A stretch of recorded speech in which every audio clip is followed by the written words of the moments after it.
আর দরখাস্ত করি আর আজকে বাসকান্তি মাদ্রাসার পক্ষ থেকে যে এলান করা হয়েছে যে খতমে বুখারী আগামীতে হইতো নাই, একটা কোনো ভুল বার্তা বা ভুল হিসাবে রং হিসাবে কেউ নিবা না। একটা হইল কি আমরা প্রত্যেকের যেরকম জিন্দগির প্রত্যেক কামরে আমরা অ্যানালাইসিস করি, জলসা ওই রকম হইব।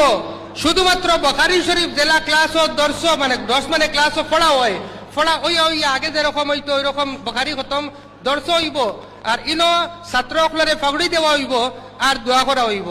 আমি নিজে বাসকান্দিত নতুন হওয়ার বাদে তো মুফতি সঈদ সাহেব রহমতুল্লাহ আলাইরে দাওয়াত দিছিলাম বাসকান্দি মাদ্রাসাত খতমে বুখারী জলসা তাইবা লাগিয়া। হযরত কইছেন বাসকান্দি যাইবা লাগি তো আমার খুব ইরাদা, কিন্তু তুমি তাইন বুখারী খতমের নিয়তে দাওয়াত দিছো করি, তোমার দাওয়াত আমি গছিয়ার না অনেক বছর আগে।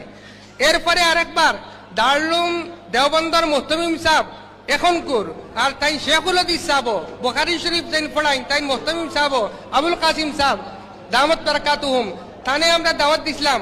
আমরা শেখুল জামিয়া হযরত ইয়াহিয়া সাহেব দামত বারাকাতুহুমের সামনে তাই নিজে দাওয়াত দিছেন, আমিও লগে আসলাম। তো তাই কইছেন ভাই অকল আমি বুখারী খতমের নামে কোনোখানো জলসা যাই না, এমনি জলসা হইলে যাইমো, খতম বুখারীর নামে যাই না। এক সময় বুখারী শরীফ অত এহতেমামের সাথে অত একদম পুরা জশ্নের সাথে হইতো না, সিম্পল হিসাবে হয়ে দিত। বুজুর্গ হলে দোয়া করতা ফায়দা পাইতা। এখন আস্তে আস্তে দেখতে দেখা যায় একটা আয়োজনের মতো হয়ে যার ডর আছে ভবিষ্যতে একটাও নিকুন্তা হয়ে যায়। এর লাগে আমরা প্রত্যেকে জীবনের প্রত্যেক আমল নে হিসাব করেই দেখতাম।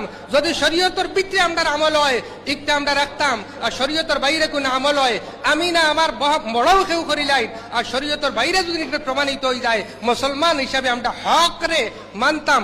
আর ইনো কোনো ইগো আইতো না, সেন্টিমেন্ট আইতো না, আমরা হকর ইত্তেবা করি একটা চাইতাম। ভুল মানুষ থাকি হয়, যদি আমরা থাকি ভুল হয় আর ভুলটি আমরা সংশোধন করার থাকি ইনশাআল্লাহ আমরা নেমা আমল পাক থাকবো। যেরকম আমরা বাগান থাকে, ক্ষেত থাকে, সবজি ক্ষেত থাকে, এই ক্ষেত বিভিন্ন গাছ অকল থাকে, এই গাছের মধ্যে আগাছা অকল থাকে, আগাছা আমরা উঠাইয়া ফেলাই না নি ভাই, আউরি ফুজিল্লত গাছ এটা তুলিয়া ফেলাই না নি। ঠিক তদ্রুপ ভাবে আপনার আমার জীবনের আমলও অনেক আমল আমরা নেক মনে করিয়া আছি, কিন্তু বাস্তবে তার কোনো লেগেসিজন থাকে না, ভুল হইয়া থাকে, আগাছ হইয়া থাকে। এইরকম আমল থেকে আমরা বাঁচিয়ে থাকতাম। বাসকান্দির আজকের আমলে একটা আমরা স্ট্রং মেসেজ দিল। আর আরেকটা কথা কইয়ার মাল্লাম ইয়াশকুরিন নাস লাম ইয়াশকুরিল্লাহ, যে মানুষ আল্লাহর বান্দা হকলেও শুকরিয়া আদায় করে না সে আল্লাহরও শুকরিয়া আদায় করতে পারে না। আপনারা আইসন, আপনারা শুকরিয়া আদায় করিয়ার আওয়াজ আওয়াজ কবুল করক। আর দ্বিতীয়ত বাসকান্দি অঞ্চলের আমদার বাই হকলে মদনী রহমতুল্লাহ আলাইহি যে কথা কইয়া গেছলা এই কথার সুবুত প্রত্যেক বছর যেরকম দিয়া আইসন এই বছরও দিয়া গেছেন। অত বড় মজমুয়ারে আমরা একলা মাদ্রাসার তালেবালিয়া সেমটা আমরা লাগি সম্ভব হইল না।